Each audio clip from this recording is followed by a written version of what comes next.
I was born on January 12th, 1964 in Albuquerque, New Mexico, to a 17-year-old mother who was only 17 at the time and still in high school. My mother and father married, but their marriage did not last, and at the age of 4, I moved to Houston, Texas, where my mother remarried and I was given my stepfather's surname. In just a short period of time, my life and identity had taken a whole new direction, and we moved again to Miami, Florida, hoping for better opportunities and an easier life. I wasn't always the richest person in modern history. I gave up parts of my youth in high school working at McDonald's as a line cook in order to make extra money. I never let it get the better of me because I always knew I wanted to do more with my life. I tried hard in school, even enrolling into extra courses in the Student Science Training Program at the University of Florida. Working part-time and using what little time available to study, I graduated valedictorian of my high school. In my speech, I stated my vision in wanting to preserve Earth from overuse through resource depletion. At 18 years old, when the internet wasn't even released yet, people thought it was nothing more than just a young teen's dream.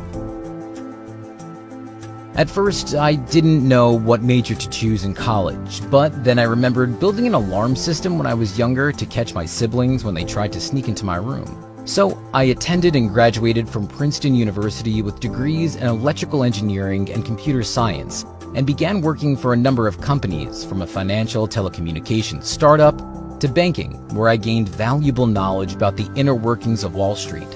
I was making more money than I ever had in my entire life.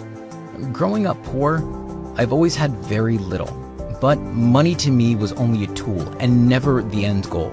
I wanted to create something that had never been done before, something that was mine. By 1994, at the age of 30, I was the senior vice president for one of the world's largest investment management firms, but I still wasn't happy. This was the fork in the road for me, and I knew I had to decide if I wanted to continue this path or take a huge risk and follow my dreams of creating something more. After writing a business plan, I quit my job and began searching for investors for my company. I warned them that there was a 70% chance that my new business could fail because the idea of blending the internet and commerce had never been done before. They were just as ambitious as I was, and on July 5th, 1994, I launched my business from my garage.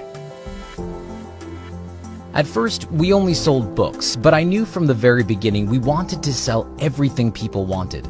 It was always clear to me that the internet was going to revolutionize the way people lived, and physical bookstores seemed like one of the more obvious things that would change. It didn't take long until people began ordering all types of books from our website, and we eventually began selling music and videos. To bring back a little nostalgia from my childhood, I installed a bell to notify anyone when we got an order. But after a few weeks, we had to turn it off because we received too many, and the bell became annoying. Just as we began selling things beyond books, in 2000, the company hit rock bottom. A combination of fierce competition and the dot-com bubble burst led us to near bankruptcy. Online startups and companies were disappearing and closing all around us, with many, including myself, unsure if we would make it. Through luck, we had borrowed and raised nearly $2 billion from a number of banks and investors weeks before the burst, and we were able to ride out the turmoil. During this time, we followed our main 3 principles. 1. The customer is first. 2. Stay innovative and remain inventive. And 3. Be patient. To us, inventive meant more than just e-commerce. It meant admitting that we weren't perfect and that we would solve our mistakes. We began as a humble online bookstore turned into an online e-commerce store where anyone can find anything from A to Z as the logo shows. It wasn't always called Amazon though. At first, I wanted to name it Cadabra or Relentless, but was talked out of both.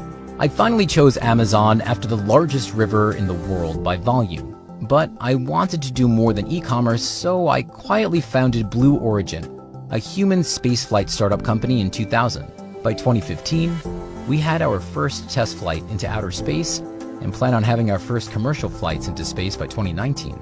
I want to live in a world where everyone can travel throughout the universe, just as they can now travel by airplane around the globe. They may seem out of reach, But not so long ago, your only option to purchase a book was to walk into a store. Of all the goals I had in mind, becoming the first centibillionaire on the Forbes Wealth Index was never one of them. The aim was always to produce services that could make life easier and better for others, a task that was not always easy for me. We revolutionized the way people purchased their goods and services, making it so that they don't even have to step out their front door to get the things they want. My success was to work diligently towards my own personal goals. The thing with ambition is that it can never be fully quenched, and once one goal is reached, others have to follow. I like to believe that pride and joy can be taken from your accomplishments, but you can't rest on your laurels for too long afterward, or life will become stagnant. You have to strive for more goals and more achievements. This might seem tiring, but when you have a passion for life and a desire to create things that are beneficial for the world, the passion will give you the energy you need. The hard work will become enjoyable, and it will also give you a sense of purpose. It won't always be a smooth road, and sometimes people won't always agree with the approaches that you take or the things that you do, but I've always believed that in order to do new and interesting things, you have to have thick skin and an ability to tolerate critics.